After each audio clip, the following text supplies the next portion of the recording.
नमस्कार विद्यार्थियों, class 7th exercise 5.2 प्रश्न संख्या 1।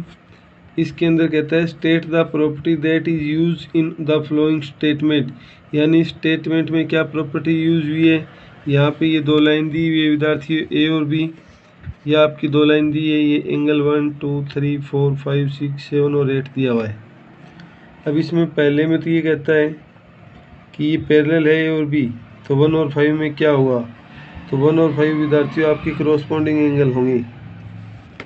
इसके बाद 4 और 6 कहता है बराबर हैं, देन ये पैरेलल होगा तो ये अल्टरनेट इंटीरियर होंगे आपकी। और 4 और 5 ये हो गया same side of transversal line होंगे। तो इसको लिखेंगे कैसे, देखिए जैसे हमने बताया विद्यार्थियों ये पैरेलल है तो 1 और 5 करॉस्पॉन्डिंग एंगल होगा। ये आपका इक्वल दिया है, ये पैरेलल है तो pair of alternate interior angle होगा। ये 4 और 5 का सम 180 है, A parallel B. If sum of interior angle is 180 then the line are parallel. और इसके लिए विद्यार्थियों ये एक डायग्राम जरूर बनाएं, डायग्राम बना के ही प्रश्न सॉल्व करें जैसे हमने आपको बताया है। अब इसके अंदर कहता है विद्यार्थियों वही दो लाइनें दी हुई हैं, एंगल 1 2 3 4 5 6 7 8 दिया हुआ है। तो इसके अंदर हमें पेयर ऑफ करॉस्पॉन्डिंग एंगल लिखना है। तो पेयर ऑफ करॉस्पॉन्डिंग एंगल में क्या आएगा, 1 और 5 आ जाएगा, 2 और 6 आ जाएगा, 4 और 8 आ जाएगा, 3 और 7 आ जाएगा। यानी एक लाइन या इसके एक साइड के एंगल, जैसे ये 1 इस लाइन के ऊपर है तो इस लाइन के भी ऊपर वाला, इस लाइन के नीचे लिया है तो इस लाइन के भी नीचे वाला, ये होते हैं हमारे करॉस्पॉन्डिंग एंगल।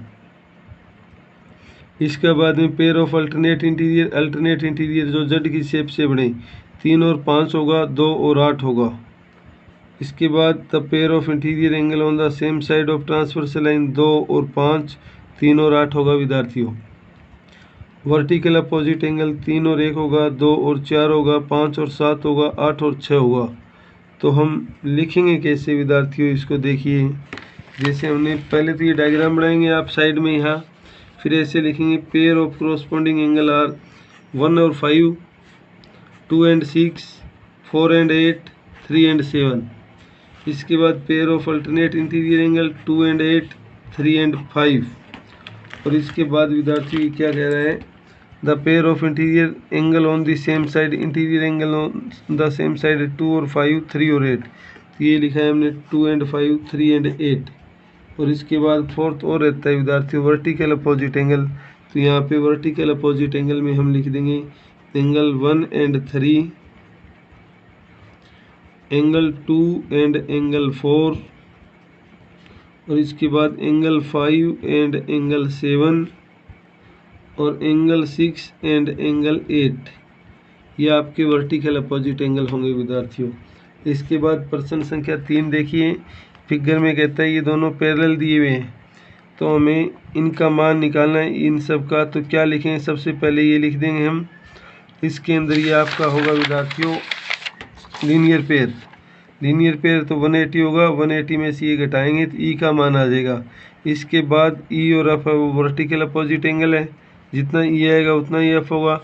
इसके बाद विद्यार्थियों ए और एफ भी आपका अल्टरनेट इंटीरियर एंगल है, तो यहाँ से जितना एफ आएगा उतना ही ए आएगा।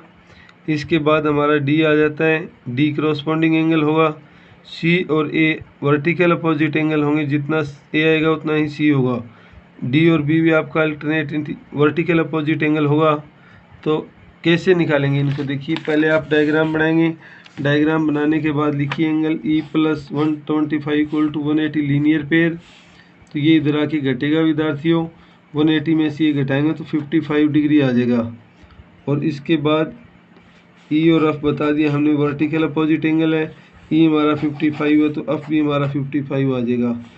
ए और एफ आपका अल्टरनेट इंटीरियर एंगल है तो आपका ये भी 55 होगा। डी 125 का करॉस्पॉन्डिंग एंगल था ही। सी और ए बराबर है 55, ये भी वर्टिकल अपोजिट एंगल, ये भी आपके वर्टिकल अपोजिट एंगल है विद्यार्थियों। तो इस प्रकार हमने angle A B C D और ई एफ की वैल्यू निकाली विद्यार्थियों। और इसी के लिए आज आप एक्सरसाइज 5.2 के प्रश्न संख्या 1 2 और 3 अपनी फेयर नोटबुक में पूरा करेंगे। धन्यवाद।